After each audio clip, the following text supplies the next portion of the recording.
All right, Natalie Smolenski. Good Hello. to see you again. Good to see you. The last time I saw you, you were in Bedford. I know, it was amazing. Do you have a good Congratulations. time? Thank you. It was extraordinary. Yeah. Yeah, it all went perfect. Everyone had a great time. I think everyone likes Bedford more than I portrayed. They think it's better than I portrayed it, which I think is a good thing. You know, set low expectations and then over deliver, as they say. That's what we did. Well, I'm glad to be back here in Texas. Yeah. It's always nice to see you. Yes. I always learn a lot from you. I understand we're going to be talking about AI today, which is very interesting. Yeah.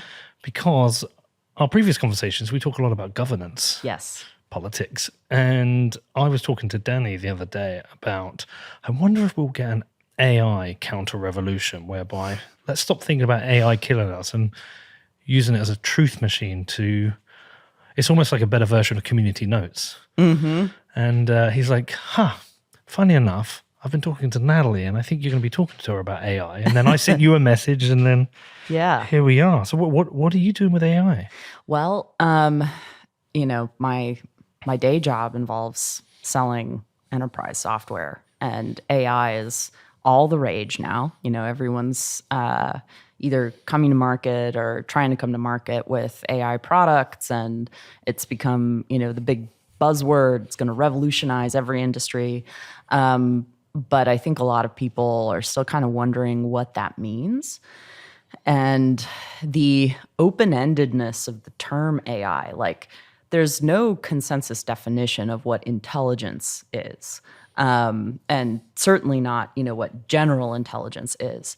And because there's so much room for interpretation, it's also giving people a lot of room to freak out. And so you have, you know, like Elon Musk, for example, claiming we've already reached AGI, artificial general intelligence, like ChatGPT-4 is AGI, you know, in his lawsuit against OpenAI. They have a lawsuit? Yeah. So let me back up. Yeah. So back in 2014, this philosopher, Nick Bostrom, published a book called Superintelligence. He's a philosopher at Oxford, in which he argued that the development of AI is the most important existential threat that humanity has ever faced, and it will, you know, it'll be our last, you know, however we resolve it or meet it. And so a lot of, you know, smart people read this book and they were like, okay, now is the time to freak out about AI. Two of those smart people were Sam Altman and Elon Musk. So Musk produced a documentary on superintelligence, and Altman, you know, wrote a series of blog posts about it. And they decided to team up to create this organization called OpenAI, whose mandate was to compete with Google, because their fear at the time was we can't entrust the development of artificial intelligence to a for-profit corporation that's going to keep all the code and models, you know, closed source. We won't be able to look at them, and they have a profit motive. So OpenAI is going to be a nonprofit that's going to do the same thing, and we're going to open source this knowledge for the benefit of humanity. Great. Awesome. Now, a couple things. Soon a debate emerged about, you know, whether the public, i.e. humanity, could in fact be trusted with open source AI models. Like, you know, can we just release this stuff out into the world? Wouldn't this be like releasing the blueprint for nuclear weapons into the wild and just allowing anybody to make them? So there started to be this consternation around open source. And then in 2019, Altman founded another organization within OpenAI called OpenLP, which is a for-profit corporation, and quickly just raised a shit ton of money. So he took it from a valuation of zero in 2019 to like $80 billion in 2023 or beginning of 24. So that started to kind of rubbed Musk the wrong way. Like, okay, so you're making this into a for-profit entity. I thought we had a gentleman's agreement that this was going to be nonprofit. It was written into the founding charter of the organization. But I mean, the corporate structure of OpenAI is so complex that, I mean, it's like nested organizations within corporations within. And so it's deliberately extremely confusing. And so anyway, Musk left the board in protest, started this kind of campaign against Altman and OpenAI. And then last year, he announced the foundation of xAI, which is a competitor now of OpenAI. And so some have kind of raised the question of like, well, that's also a for-profit entity. So is this lawsuit just a way of undercutting your competitor, in effect, now? And so, like, at the same time, you have Mustafa Suleyman, who co-founded DeepMind with Demis Hassabis, and they were acquired by Google. He's now become the lead of Microsoft AI. So he also, after he left Google, he founded a company, an AI company that raised like insane amounts of money, like tens of billions of dollars, and in effect were acqui-hired by Microsoft.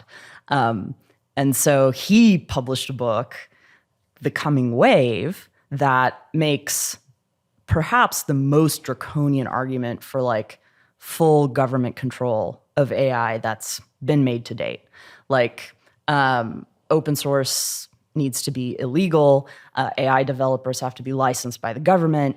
We need to start putting export controls in place for like the entire supply chain and R&D. Every country, including the United States, should do this in order to slow down development. There need to be like kill switches for models. And so like, again, for-profit company Microsoft, that also is a majority shareholder of OpenAI, claiming a kind of, mission for humanity. So there's a lot of hand-wringing and doomerism around AI, but it's coming from a lot of the people who are poised to make a lot of money from it. Mm-hmm. So it can be very confusing, particularly if you're a policymaker. You may not know like what to believe right now. God, there are so many threads to pull at here. Didn't OpenAI fire Sam Altman at one point and then very quickly rehire him? Yeah. Because they thought he was being reckless? Yeah. So, it's hard to tell exactly what went down, but this was part of the tension between the nonprofit founding structure of one OpenAI organization and then the for-profit nature of the organization that Altman's CEO of. So the board of the nonprofit, which ostensibly oversees the for-profit, had this founding charter, this founding mission that OpenAI is there for the benefit of humanity, and the point at which the technology we develop becomes too powerful, in effect, we have to shut it down. Like, we have to dissolve OpenAI that's in their charter. Like, if we reach AGI, artificial general intelligence, for example, none of the commercial licenses of our models apply to that. So Microsoft currently has an exclusive license to GPT-3, but once AGI is reached, that basically the commercial life of the organization ends. There's ostensibly a profit cap on it, so it can't make more than a certain amount of money. And so the nonprofit board, members of the nonprofit board, started becoming uncomfortable with what they perceived was Sam Altman moving fast and breaking things to take them to market, ostensibly to commercialize them. But interestingly, the thing that really seems to have tipped them off was him open sourcing a set of developer tools at a conference without telling anyone. That was kind of their argument. And they seem to be of the point of view that because these technologies were so powerful, they couldn't be entrusted to the general public. So, but that's also part of your founding mission. So there's a lot of, like, I think, expectations that perhaps are in conflict in the leadership of this organization.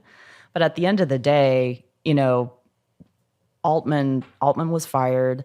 He had the loyalty of a lot of people on his engineering team who threatened to resign if he wasn't reinstated. And then, of course, Microsoft, who was a majority shareholder in the for-profit entity, but didn't have a board seat. Microsoft was like, hold up, you can't just fire the CEO of a company that we've poured billions of dollars into without telling us. And so within a few days, Altman was reinstated, and Microsoft now does have a board seat. Right. So between Google, Facebook, do they have an AI? Okay. They do, Meta. And Amazon? Yep. Okay. So essentially we have an arms race between the largest tech companies in the world for AI. Apple? I mean, every company. Every company. But are they all doing their own thing? They're apart from not, Google apart from Microsoft with OpenAI. Yeah, so they're all building AI products and services. Not all of them, though, are creating foundational models. Yes. So-called. So those are like the big dogs, like the GPTs, the Stable Diffusions, the DALLs. These are so expensive to build because they literally take hundreds of billions of parameters and are extremely expensive computationally. Only really a few companies can afford to build those. Okay. But then those kind of get you to a certain baseline, and then you can use them, to build more tailored models and products. Okay. So, yeah. And we assume something's being built in China. Oh, yeah. Yeah. I mean, in fact, Eric Schmidt, former CEO of Google, has just started the I think it's called the Special Competitive Studies Project. It's in effect a nonprofit that steers resources into AI around defense, because he's really concerned that China's by 2030 going to, have outcompeted the United States on the AI front. And I'm aware that Israel has been using AI with their War Machine. Is that from their own model, or do we know? So they're licensing a whole bunch of different products and services. They also have homegrown startups. Okay. So, there's a bunch of models and there's a bunch of people using the models. We essentially have an arms race, which is going to be tricky in the world of considering safety. There were two lads who were just on Rogan discussing the safety of AI. But we essentially have an arms race. What's the benchmark for AGI? Do we know? There's no consensus on it. Okay. So, some will colloquially say an AGI is able to mimic, at the very least, the cognitive abilities of humans in all directions. So it's a general intelligence, as opposed to, say, an AI that, just scans faces or just is a chatbot. General intelligence is everything. The problem with it, though, is that we don't yet have the technical infrastructure to do anything but imitate certain base level capacities. So, like, a baby or a cat has more intelligence in some ways than even the most sophisticated transformer models or general intelligence models, because it's embodied. So AI is just beginning to move toward a model of embodied agents that are navigating the world from a perspective, and that is going to lead in all sorts of interesting directions. And I mean, I don't know how these things work, but are we at the point where the AIs are essentially being trained to think for themselves and go and figure the world out for themselves, have complete autonomy over what they want to do? Or is it all based on go and learn this, do you understand what I'm trying to ask? Yeah. So all AIs learn, but they all require humans at some point in the learning process. So there are AIs where human in the loop is a really active process where humans are constantly intervening to fine tune, particularly for very specific use cases. Like they may need a lot of supervision. Others, like AlphaZero, for example. So remember when AlphaGo beat Lee Sedol at Go Yes. back in 2016? That was a human trained model. In essence, like it had been given some of the parameters of Go. AlphaZero is a new model they built a few years later that just completely learned the game Go from scratch and absolutely decimated AlphaGo.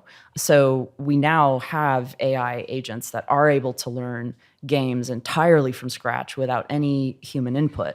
But humans are still creating the conditions, the game conditions within which those AI are learning.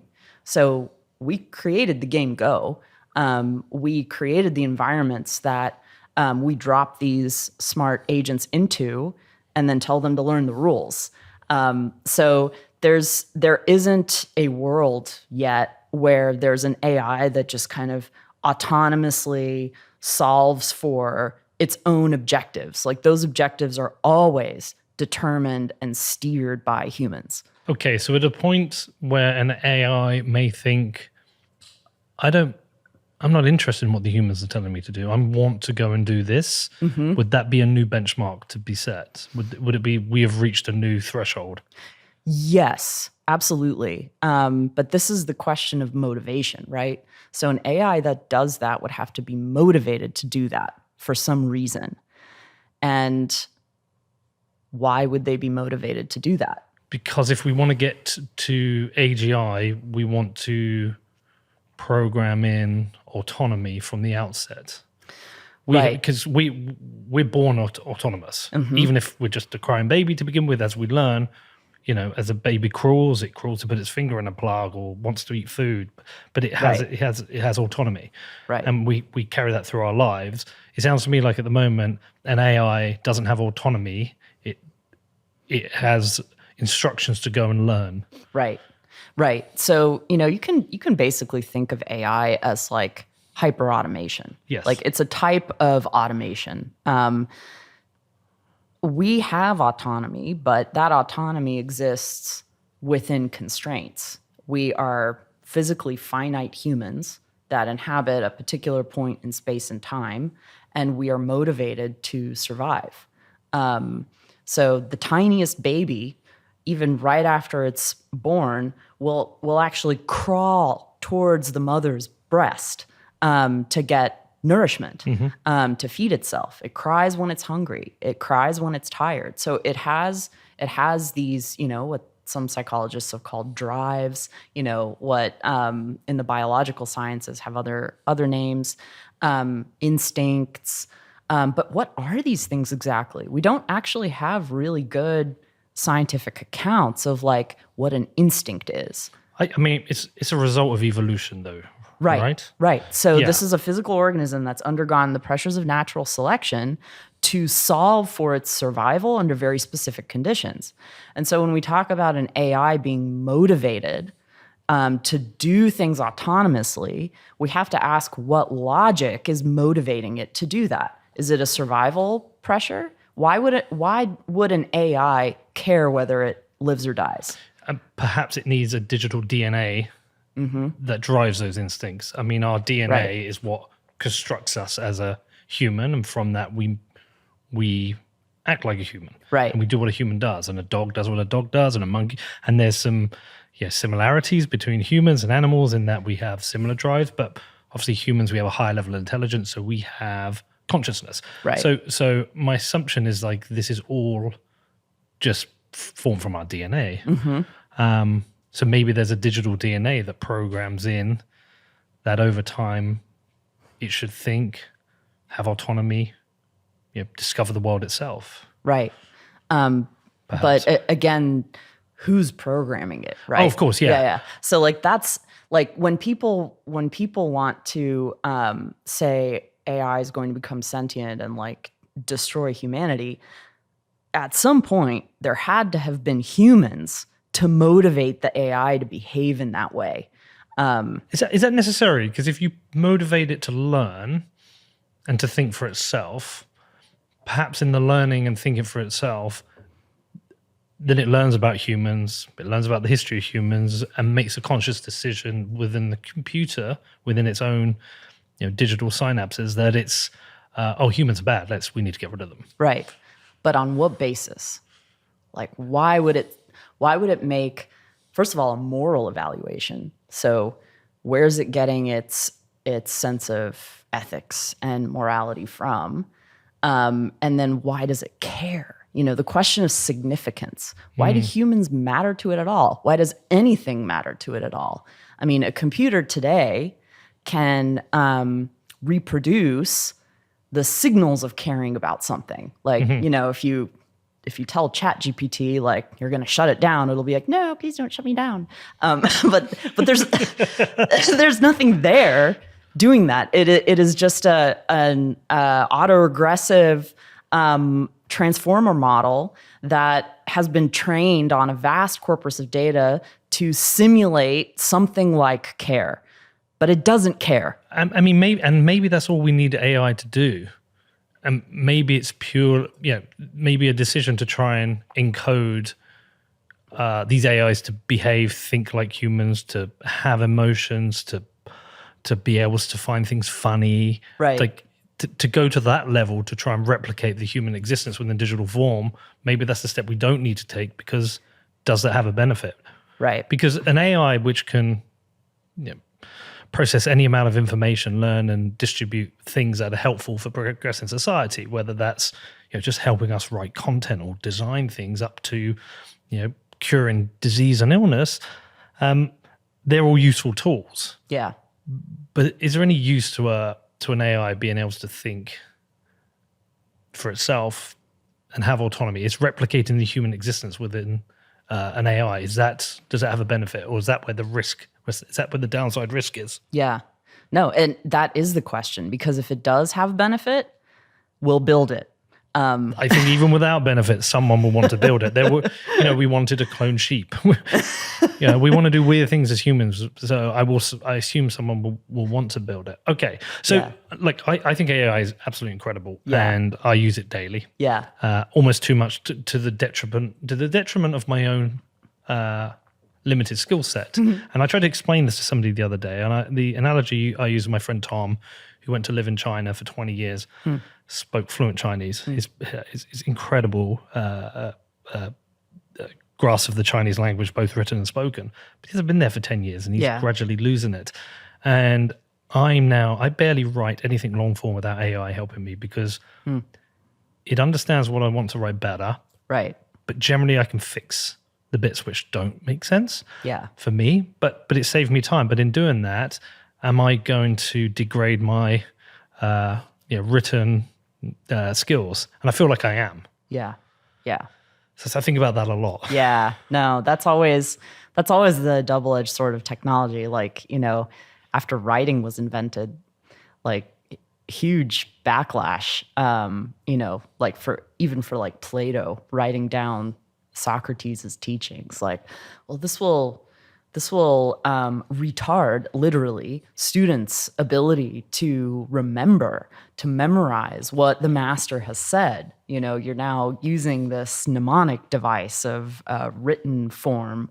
Same thing with novels. Like, in the 19th century, there was this moral panic that, young women were just like doing nothing all day but reading novels, like kind of like video games today. They're just, they're just gaming all day and listless and upset. So the technology always causes these moral panics, because it does, in fact, render certain skill sets less useful, relevant, and redirects human attention and labor to other things. So I think in the hands of good people, Yeah. AI is going to be very good for society, very useful. I've Yeah. seen some recent reports about, where was the one I read about recently? There was an AI model that was used to scan the readings of cancer scans. It's a mammogram on the breast, yeah. And the AI had a better strike rate of identifying cancerous cells against a human eye. And I'm like, wow, that's incredible. Yeah. Obviously it will have an impact on oncologists, but it's like, what an incredible thing to do. So I think there's clearly some, unbelievable benefits. Yeah. And we're still early. We're on, ChatGPT, what is it, 4.0? Yeah, I think so. Yeah. And the speed at which we're getting new versions is incredible. Yeah. Who knows how far that's going to take us? Take us to the point where they're actually curing disease and curing illness, understand how to construct proteins, etc. So that's I worry about AI being in the hands of bad people who want AI to tell it how to do bad things. Crazy psycho people. Yeah. I worry about in the hands of government because we know governments are fundamentally evil and will always use technology for bad things. Yep. I thought of it as in a war machine, to me, is just horrific. And then I worry about AI in the hands of AI. Right. So ultimately, I think it's amazing for society. Yeah. But I also think of it like a virus. We can't stop it now. Yeah. Yeah.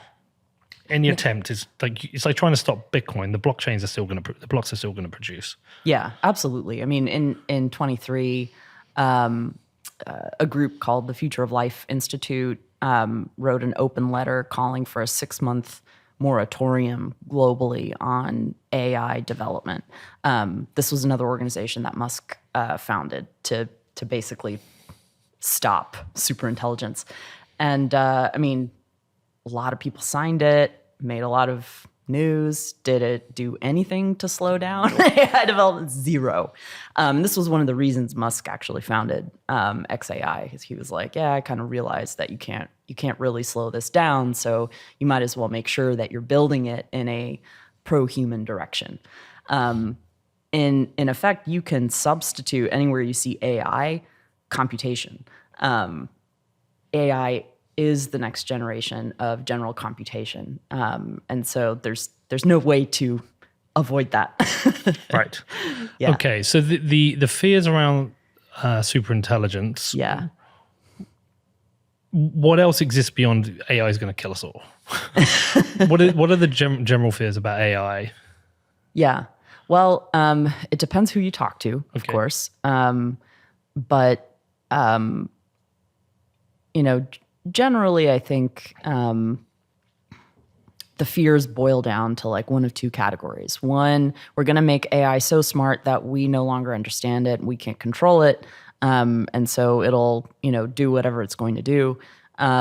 Or two, we'll have bad people build it, and so it's going to do bad things. Now, the problem with the bad people, bad things, is one that there is no amount of control at any level that can resolve that problem, because that is a human moral problem. Technology in the hands of evil people is always used to do evil things. Yeah, what is it? Any tool is a weapon if you point it in the right direction. That's right. And so, if anything, perhaps our concerns about AI can cause us to take a look at ourselves. Have we done the work of character as a species to know how to deploy this kind of technology, this kind of power? Whether it's money or violence or information, like these are all forms of power. So this is the question: are we capable of wielding more power as a species? Yes, we're not very good at wielding power. No. We don't have many benevolent dictators. No. Okay.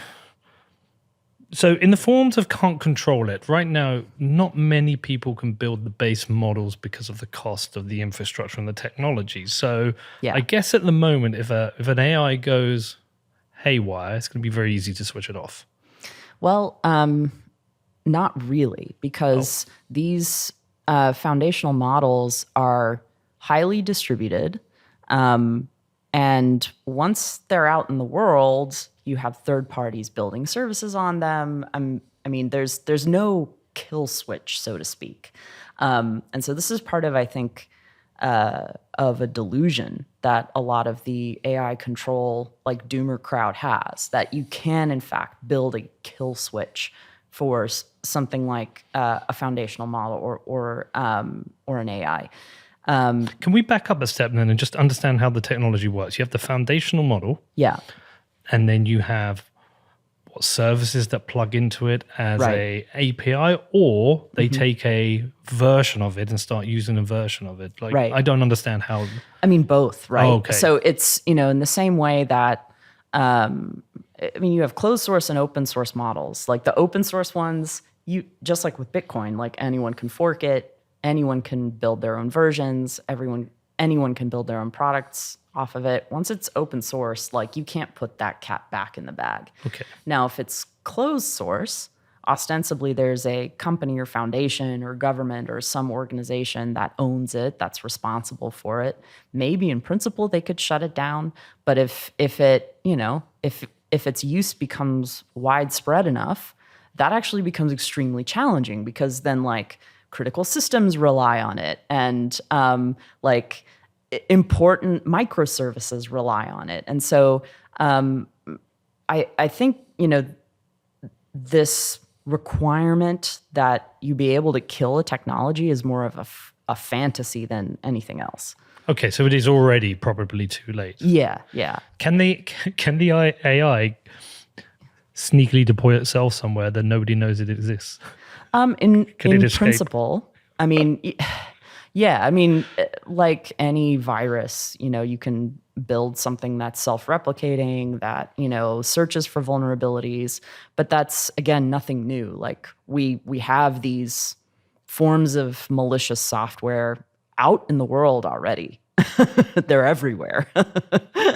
So what is the AI community doing about this then? Because if the attempt for a moratorium failed, we don't really want government to regulate it, but if they did, we know these things go grey market or to other jurisdictions, so you can't stop it. Yep. But there are these generalized fears about what it may become and what power it may have.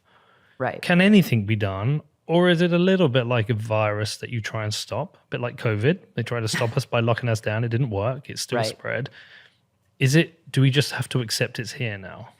I think we definitely have to accept it's here now.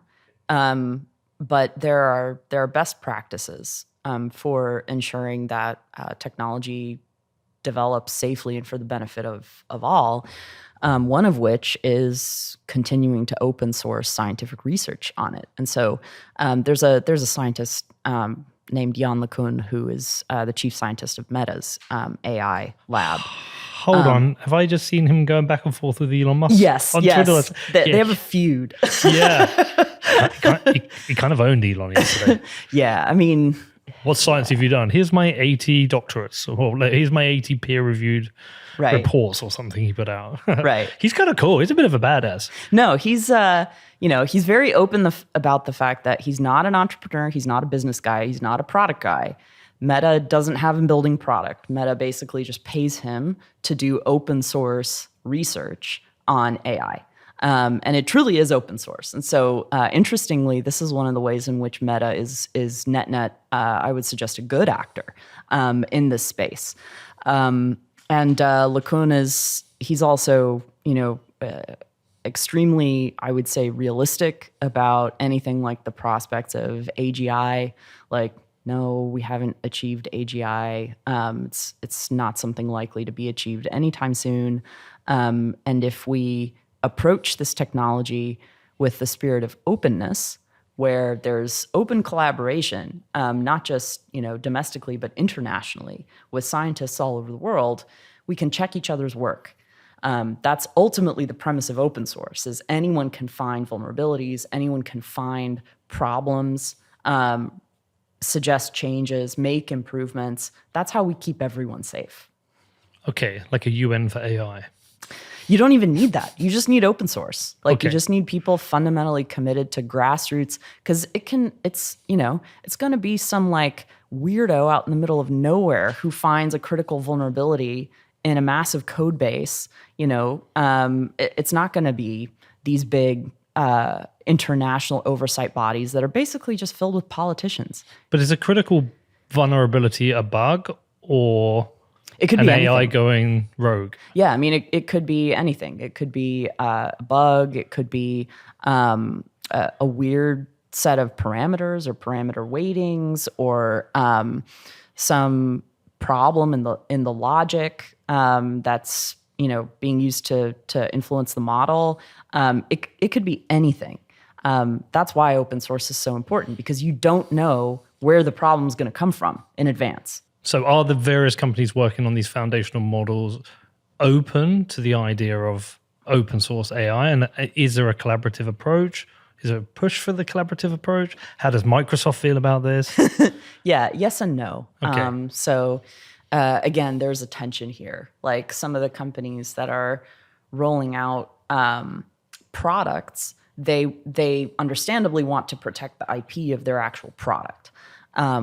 But the line between the product and the infrastructure, let's say, is always a fuzzy one. There isn't one in advance. And so, you have like the OpenAI situation where Altman open sourced something that his board, ostensibly the nonprofit board, felt was too dangerous for the public.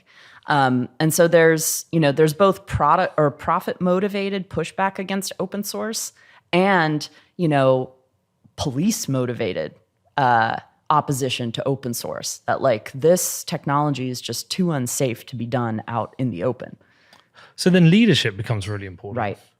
Absolutely. Because we know in the world of Bitcoin, we don't have leaders. Because if we have leaders, we have a centralization risk. Yeah. We are, Satoshi recognized this. Right. That we are reliant upon the decisions of an individual or a small group of people. Yeah. But I guess there's no way to decentralize unless you have a governance board. But these are commercial organizations, so it's not going to happen. Right. Yeah. Are there discussions about where AI should not be allowed to go?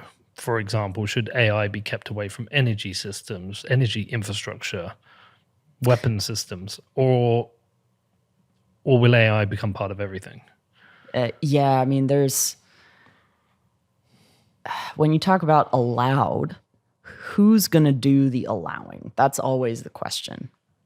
I talked about it on the show a lot before. There's a really good book by Michael Lewis called The Fifth Risk, which I think every libertarian should read, because however little or no government you want, there are certain important things that government does that other people don't really want to do, or you maybe don't want to commercialize.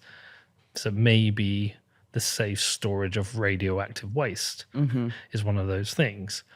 Maybe some parts of weather reporting. One of the things that came out, if you did weather reporting and commercialize it, some people may not get the information they need. So there's certain things within that book. Yeah.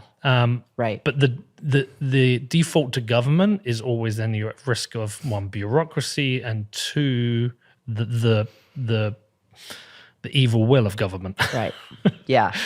Yep. It's a trade-off. No, exactly. Well, and candidly, the most competitive area for AI, not just development, but actual implementation today, is warfare. That you mentioned earlier, the arms race. That is 100% the case, and that's not going away. It's governments that are driving the development of AI, even as they try to, control it and shut it down for the plebs. I find this so depressing. AI warfare. Yeah. It's everything I saw as a kid watching Terminator. Absolutely. Autonomous weapon systems. That's how you can imagine it. And so it's not that there's like a sentient Terminator out there killing people. It's that you're automating decision-making increasingly in the battlefield. And so what you're doing is you're just accelerating and escalating conflict faster than it otherwise would have been. This is Schmidt's point, is he's like, there may need to be some arms control agreements between states. And those may not slow down the development of technology so much as they will create shared norms around when and how certain technologies are used. And that requires diplomacy. Yes. Where particularly has it been used so far within the weapon systems? Like what decisions or what part of AI is being used in warfare? So there are a lot of examples. The one that most recently comes to mind is the autonomous targeting of people in Gaza. So the Israeli military is basically feeding target lists into these autonomous drones, and then it is creating predictive models of who is Hamas based on the data that's fed into these systems. Now, the data is like inaccurate would be a generous characterization. Yeah. And so these drones are just going out there and massacring people. Which is why we're having a genocide. Sorry, apologies for anyone who disagrees with me, but it's a fucking genocide. Oops, yeah. Yeah. And this is unfortunately going to come home. So technologies that are deployed in weaker countries, let's say, subjugated countries, colonized countries, they always come back to the mainland.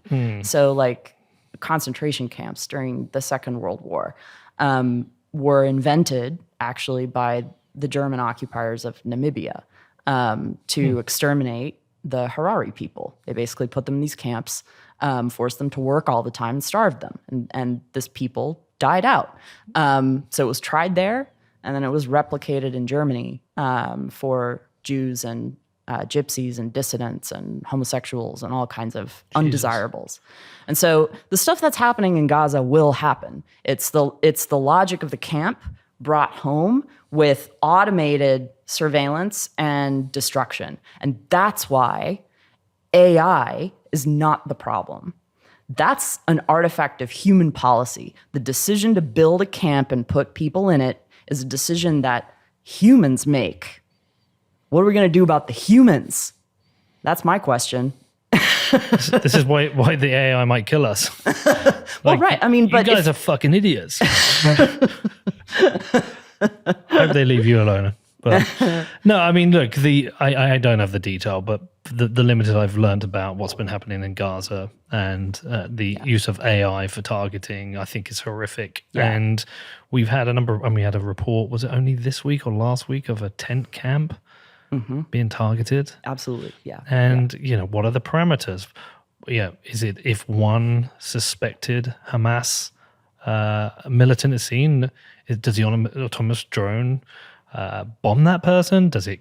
Is there a AI autonomous drones version of the trolley problem? Well, you could do, but it's in an encampment with like 500 kids. You might not want to do that. Right. I'd be interested to know, but ultimately, I think it's horrific, and they stop bombing people. Yeah. Well, and this gets to the question of war. So when we're talking about existential risk, which is what the AI doomers like to say. This is an extinction risk. Like there's an organization called the Center for AI Safety that's basically just one guy that was given $6.5 million by FTX in 2022 before they went bankrupt. They didn't claw that back. Nope. Good. So he's just going around like endorsing legislation like this California AI safety bill that's before the California Senate right now that in effect would give the governor of the state state of emergency type powers over open source development. So like, at any point the governor can come in and say, this is now illegal, shut it down, whatever. But okay, so state of exception, war. Who has the authority to declare war? That is a actually really important question in political theory. And some philosophers and some nations have said, it's the king or the president or, the dictator, whatever, the supreme leader who decides that we are at war. And then it is our obligation as citizens to kill and die at the decree of the executive. Now, in the United States, the point of view was it is the people who must declare war because the people bear the burden of the sacrifice of war. And so it is the Congress, the elected representatives of the people, that has the sole authority to declare war. In practice, however, that's basically devolved to the executive. So now we kind of have a king again declaring war. So I would suggest that the existential risk is not AI or autonomous weapons systems. It is politicians taking us to war glibly without, any real thought to the consequences, and then things escalating from there. So what if the AI is feeding information into the executive/king, warning about the risk of another nation, and it's a bit like your Minority Report, future crimes, Right. future wars. Right. So you need to hit back early before they declare war on you. Right, exactly. The AI starts mapping this out. Preemptive strike. Preemptive right? strike. Yeah. There is a hope I have with AI as well, which would lead to better governance. One of the most interesting things I think that's happened in politics over the last year or two has been community notes. And the reason I find that really interesting is that whilst community notes itself isn't perfect, a politician can be publicly exposed for lying. Right. In a way that's a bit more credible. When Elizabeth Warren tweets some nonsense bullshit out and people just reply, "Oh, bad, that's terrible, that's wrong," no one really cares. Only the people who already dislike her. But if she's community noted with facts, Right. it's a bit more credible. Right. You look at that and go, Yeah, exactly. you've been caught out. Right. And I do find that I do find that media and politics the most seems to lag the rest of society in catching up with the reality. Yep. And I do have a hope that, and this is a completely another tangent, by the way, but I do have a hope that we will get better politicians in the future. It's a complete tangent. My thesis of this is my thesis. Bitcoiners are going to get super rich.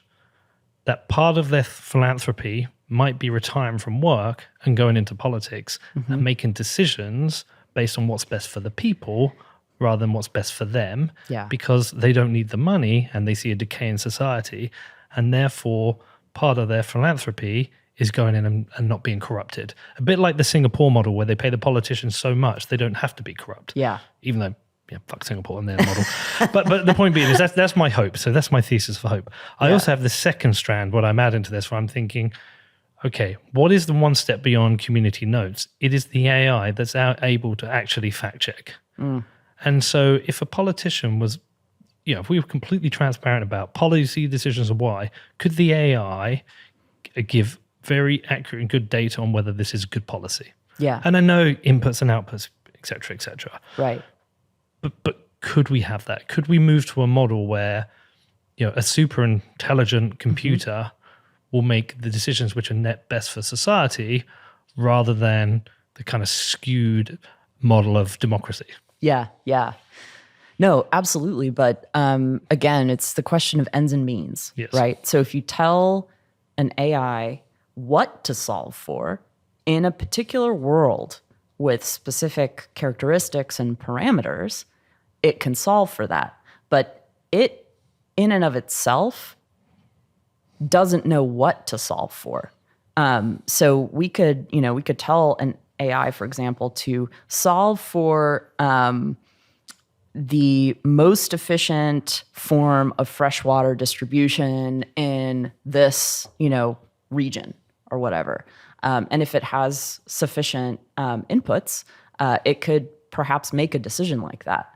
But the AI by itself wouldn't know to solve for efficient water distribution. Like, that is a human political objective. And every political objective we have entails trade-off decisions because we can't, in fact, solve for everything at once. And so what are we going to prioritize? That is a political decision. Okay, so we can fact check lies. We can. We can fact check lies. Yeah. And we can probably fact check lies to an extent where the data can be digested and interpreted results better. So, for example, if President Biden came out with an economic report, based, the AI could chew up the data and come back with a real accurate interpretation of what that data is. So if it comes back, well, we've had jobs growth, we could have real interpretation of that data. Or if we get GDP growth, real interpretation of that data. And if it comes from an AI that people trust, that maybe that would be better than a newspaper writing about the interpretation of the data. Mm-hmm. So I'm thinking, can we build, because people have like trusted sources for media. Right, I don't have any mainstream sources of trusted media, but I have people I like. Yeah. But I believe that there's this potential to create AI models that, hopefully without bias. Yeah. I say this and I just suddenly go, but you know what it'll be? It will come out with the results that one political group won't like, and therefore it's like, oh, you can't trust that one. That's the BBC version of AI, which that's the woke AI, or that's the right-wing AI. Well, and this is what you were getting at with community notes. I mean, what you're talking about in effect is open source truth. Yeah. So where does truth come from? What is truth? I mean, there's no one authoritative definition of truth content that everyone agrees on. But if you establish a method for arriving at truth, something like a scientific method, well, now you can create a community of people, scientists, whose entire existential orientation is a truth orientation in light of this method. And so their work can be checked. The problem with authority discourses, always and everywhere, and that's a very strong claim philosophically, always. The problem with authority discourses is that they can't be fact-checked because their claim to truth lies in authority, which is a social notion. It has nothing to do with the content of their claims. And so by making truth a bottom-up process, that's our best chance of actually arriving at something like truth. But we're always arriving at it. We continue to arrive at it. Truth is always in motion. There's never a final arrival at truth. And so anyone who's trying to shut truth down and say, okay, guys, we got it. We can all go home now.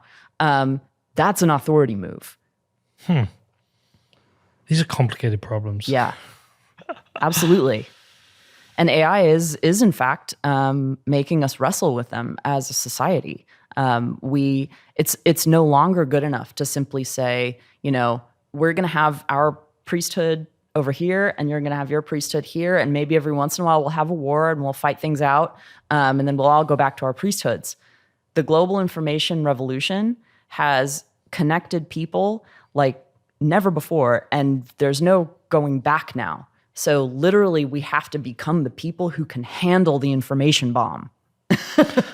Yeah, but it's almost like we have too much information now. We do, exactly. And processing it is difficult. I remember growing up, my dad used to sit in front of the news at 6 o'clock after dinner. We had an hour of news and that was it. There was no internet, no mobile phones. Exactly. And maybe we were being bullshitted too, but we didn't know how much. Now we've been put in a world where we have all the information, but we don't know what's true, but we have much more information.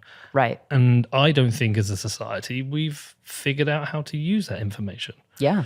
No. Because the information is weaponized, it comes with bias, there's propaganda. Mm-hmm. It becomes a very difficult world to navigate where I almost think, I just want to fucking exit. I know. No, it's a common feeling. There's a philosopher, Alfred North Whitehead, that said any civilization that makes a fundamental technological breakthrough is destroyed by that technology. We are now living through that. I mean, there's a real question of whether we can survive as a civilization, the internet, let alone AI. There's no pre-written answer to that. Like, we get to write that answer in real time. Is this the Fermi paradox? I mean, kind of. Okay, let's take the white pill. I sat down with Marty Bent. Was it yesterday? I think it was yesterday. No, day before yesterday. And he said it's very easy to be a doom monger.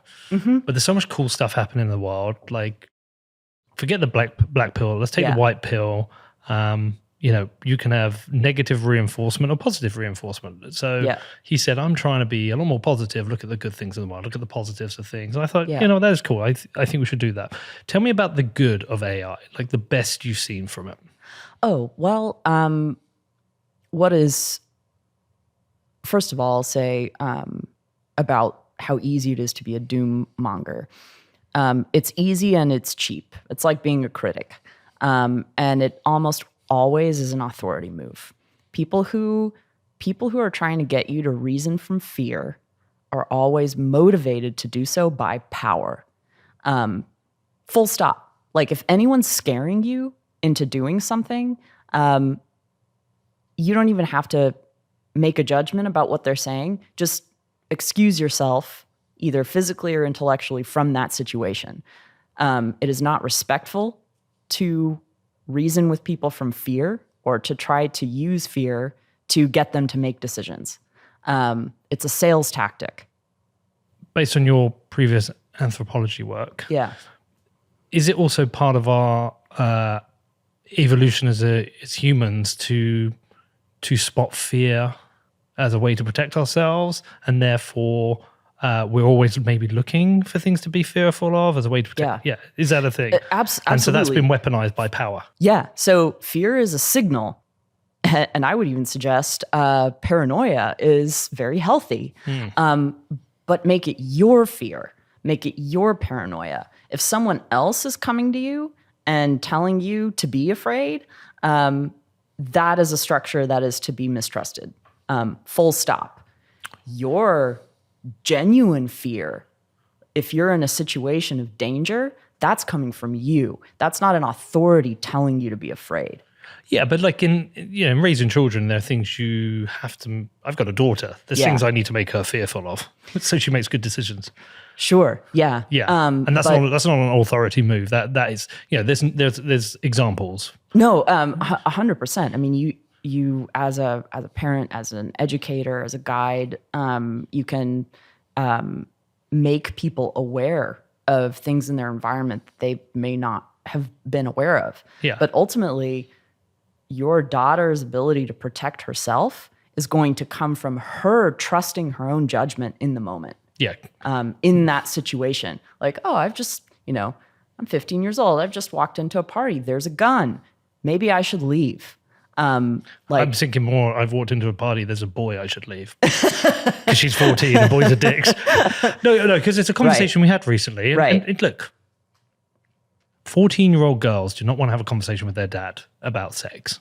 I'm guarantee you, this is not the conversation she wanted to have. But actually, I just wanted to get one thing across to her. Very important question. The point early on is that you're not allowed to have sex until you're 42. And no, it's just that there's going to come a time. Yeah. And hopefully not for a while, but in the next few years, there's going to come a time you can say no. Yeah, absolutely. And you should say no until you've at least talked to your mother about it. but you should say no. And please, like, control that. Yeah. Yeah. And then obviously she wants to know why, and so that's one example as a parent. Yeah. Well, and there's also that there is a difference between I think making mistakes and not listening to yourself in a situation of true danger.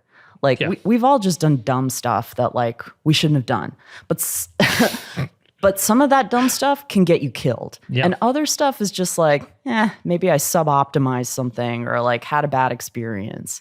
And a lot of authority discourses mixes those two things together.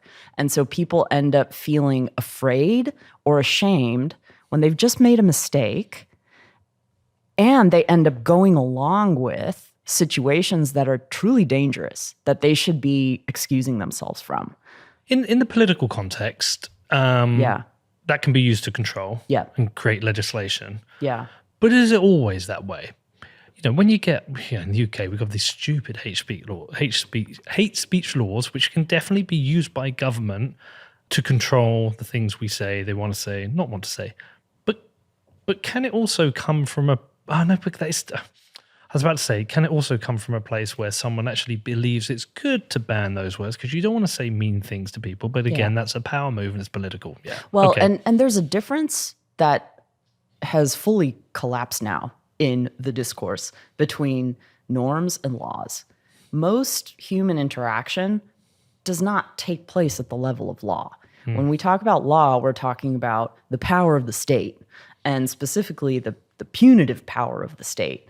For the most part, like, a good life is one in which you never interact with the law because it's all norms. Like, you may hurt someone's feelings or offend someone or whatever, but you talk that out. Yeah. Or you don't. You decide they're a jerk and you don't want to be their friend anymore.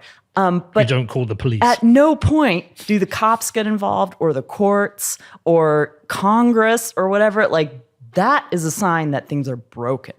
But we are at that time. Yeah. We are at that time. Yeah. You know, we have hate speech laws. You have cancellations. Yep.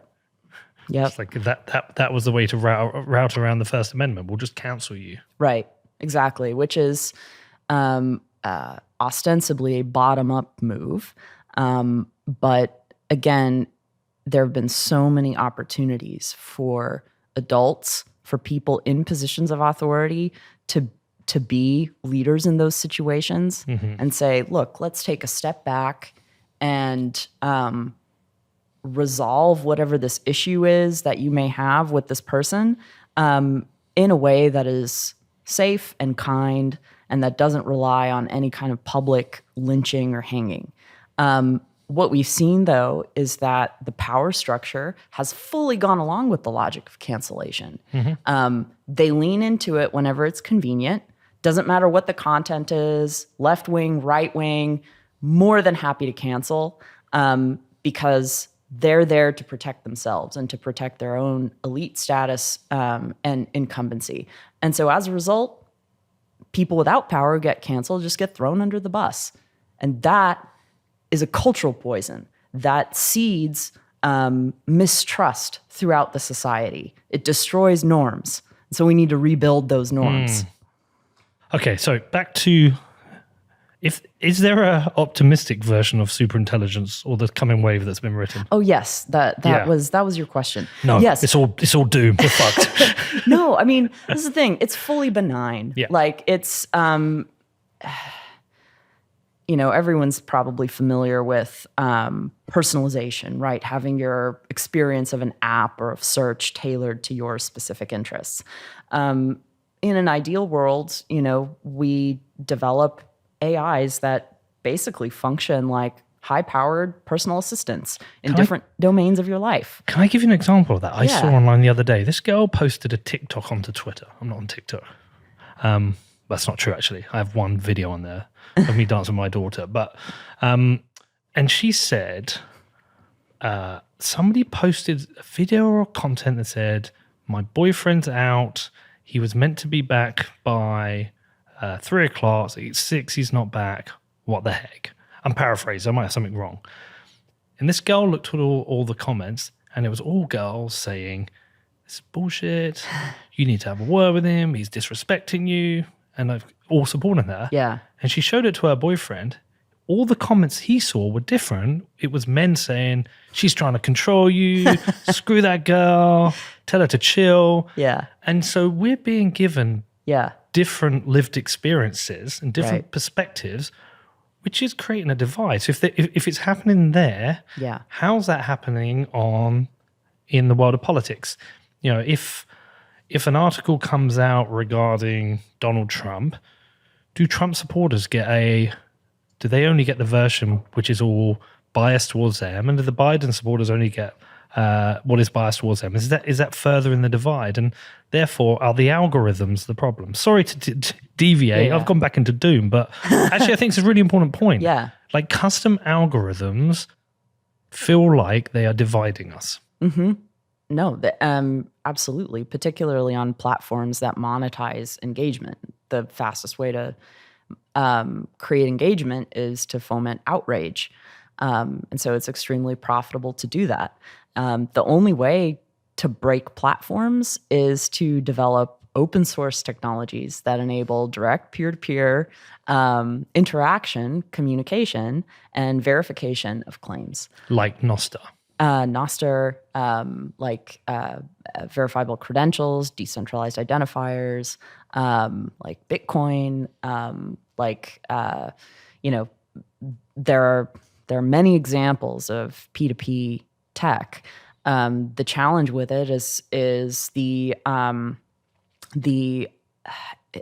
in effect transaction cost minimization that the platform provides. So platforms provide a service, they match, buyers and sellers, they match communicators together, so they decrease search costs. That's why they're so effective, and in effect, they're marketplaces of ideas.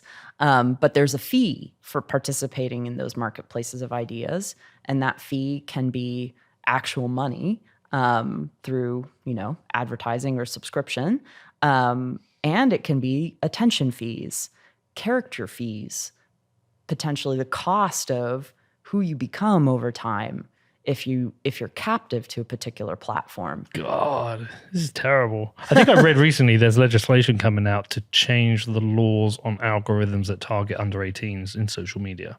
There might be. I can't remember if that was it.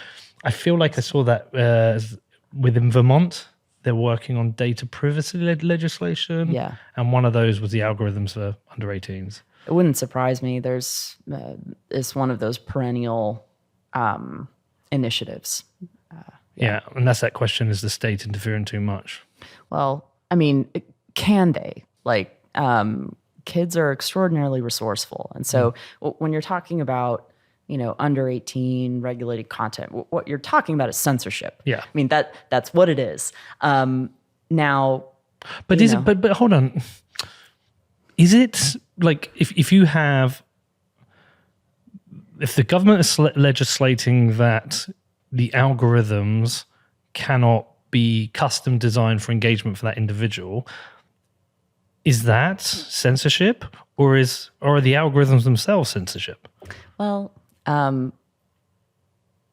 anytime you're doing work to tailor what a person doesn't see, that is a form of censorship, I would suggest. Now, there is, I think, a case to be made that particularly for young children, you may want to control what they're exposed to. You don't want them to be exposed to the horrors of the universe, at age 5. But that is a determination I would suggest that families need to make, parents need to make. I have a lot of reservations about the state deciding what children can and can't see, because the logic of the state is the logic of power, and great power is conflict. And so what is the platform that everyone's up in arms about now? It's TikTok. Well, and why? Well, because things are going viral on TikTok that completely cross-cut the narrative that, politicians want their children to believe. And they're mad that their kids are just not, that they have a different worldview. So maybe we should ban TikTok. Well, I mean... Can we just ban government? So I think there's a lot. I think we need to start solutions to social problems start locally. They start with the family. They start with the people most intimate together. And there's been a kind of, I would suggest, abdication of responsibility to the state for many of the things that should just emerge out of our ability to relate as humans. Look, there's plenty of things that the state legislates about my children. I think, fuck off. That's not your business. But as I tumble down my libertarian rabbit hole, I never get to the no rules place. I get to the place where, it's useful that we all know which side of the road we should drive on. Yeah. Because if we didn't and people drove on the wrong side because they wanted to, right, they could kill each other. And I'm okay with speed limits. I'm going to get some anarchists write to me a 3-page essay on why speed limits are an infringement of freedom. Yeah. And I'm okay with age of consent laws because I think they protect people a little bit, not entirely. I'm okay with saying a 5-year-old can't drive a car because I think that would be dangerous. There's certain things I'm okay with. Yeah. Most of the other stuff, where they interfere with parenting, I'm not okay with. Yeah. Well, and the question is, whenever we're talking about a rule, is it an arbitrary convention, like which side of the road you drive on? I mean, there's nothing good or bad about deciding right side or left side, but everyone needs to drive on that side of the road. Like if you have someone contravening that convention, they're going to cause an accident. Now, other rules, conventions, are perhaps prosthetics. Like if someone's too young to understand why something might be dangerous, perhaps there's a rationale for creating a rule. Don't do this, don't do that. But ostensibly, if this person is being raised in an environment of respect, as they get older, they begin to understand the rationale behind the rule. And so they're no longer following the rule, they're functioning from the reasoning, and they're able to reason for themselves. And so, this is part of the process of growing up. Like when we grow up, a lot of the world just feels natural to us. Like we just kind of accept that it's normal. Whatever we grow up with, what our parents say is good and true is what's good and true. What they say is bad and wrong, we agree is bad and wrong. But as we grow up, we begin to ideally think for ourselves. And the point isn't rebelling, because that's just switching to the other side, saying, well, you say it's bad, I'm going to say it's good. Like that's still reacting to someone else's rule. Becoming an autonomous person is about learning to reason for yourself. So you're not just trapped in this world of rules that you don't understand. So, sorry, I'm going all over the place here. So Yeah. in the world of political theory, Yeah. rather than have government or no government, would we be better off debating how many laws there should, like, how do we, like the fight between more or less laws? Is that ostensibly what we should be doing? Like when you think about politics, because there is, especially in this Bitcoin world, there's a lot of people who just believe all government bad, we should have no government. Yeah. But how do you get there? And so what's the path to having less government? I think most people agree less government would be better. So how do you start that journey? Yeah. Well, is there political theory behind this? Yeah. I mean, so you can either reform the system that you're a part of, which is very difficult, or you can strike out and build something new. That's easier, but the space within which to do that is a frontier. And so, in the past, there were land frontiers. You could literally, go homestead somewhere if, you were successful in fighting off whoever else happened to live on that land. So, it was violence is always at the root of this. Can you, in fact, carve out a sphere to live in? But so frontier, that frontier is increasingly digital, I would suggest today. We haven't gotten anywhere near the possibility of an interplanetary frontier yet, despite what some say. And so within this digital frontier space, what is possible? What kinds of institutions can be founded? So, some have raised this idea of a network state and, The Laji. Yeah. And, others have, suggested maybe peer-to-peer protocols are kind of the most that we can do there. But there always has to be, in order to found something new, you have to carve out the space for it. So again, reform or founding. Okay.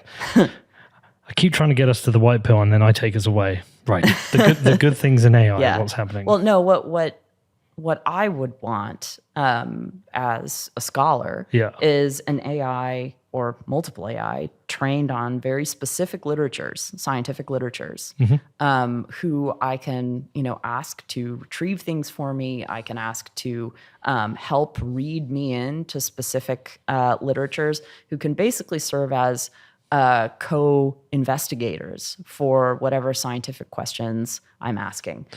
Yeah. So perhaps we need a different type of politician. We need scholars and philosophers and Yeah. people like yourself who aren't motivated by money, but are motivated by creating a better world and a fairer world. Yeah.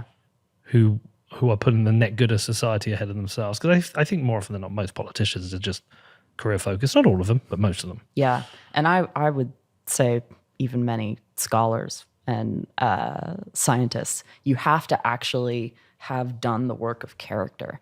And the problem is that we tend to believe, particularly in my generation, that the work of character comes for free, that there's nothing required of us to become the types of people who can wield power. And so, I used to be in the academy, and it was funny, it was full of Marxists and people who hated capitalism so much. But the moment they got any graduate students or like research assistants, they were just like the most tyrannical taskmasters, and that's why they're commies. But it was terrible, the way that international students were treated sometimes, like, oh, if you don't do what I say, like, I'm sending you back to China or wherever. Jesus Christ. And so, like, students were often felt trapped in this like oppressive university system. It's an abusive relationship. It was abusive. Yeah. And so this is the thing: any amount of power can corrupt if you're prone to being corrupted. I wonder if there is a way to test for corruption. So we can screen out the corruptible. Anecdotally, you can just observe it in people. Where are the areas in their lives that people just lose control, where they can't be trusted? That's where they're corruptible. They're showing you through their behavior, particularly if you know them well enough. But becoming better is really hard, and it takes a long time. And so the Enlightenment era premise that people aren't to be trusted, people in power aren't to be trusted as such, and that we need to build political systems that minimize trust by minimizing the power of the state. That's where that comes from. Is that where your refounding of the American... What was the full title? It's time to refound the American Republic. Is that where that came from? Because essentially that was what the founding fathers tried to achieve, was minimizing power. Yep. Yeah. Okay. Yeah. We'll come back to that another day. Right. We're going to try again. Yeah. It's my fault and your fault once now. The good. What's the thing that excites you with AI? What have you seen? You're like, oh my God, this is blowing me away. This is incredible. The world's going to be incredible. So, going back to that co-PI or co-investigator, it's this ability for AI to kind of mirror your own capabilities, like to kind of clone yourself. I can't read everything. I can't be everywhere at once. There's no way that I can become an expert on every field, but I can leverage AI who have become experts or cultivated expert knowledge in certain areas to inform my work. It just makes me more powerful as a scientist. Okay. Yeah. So that's cool. Yeah.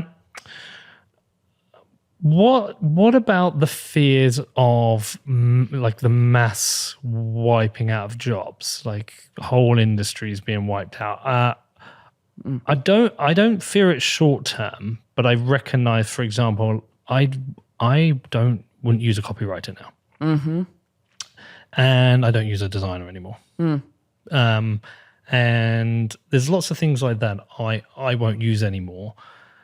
What signs are we seeing that AI is like disrupting the jobs market, or is it really a fear that they think it might come, or is it actually happening? I think it's happening, but maybe not in exactly the ways people might expect. Like there are ways in which AI are helping make people more productive, but there's always still a human in the loop. As a business owner, it would be highly irresponsible to outsource any function of the business entirely to an AI.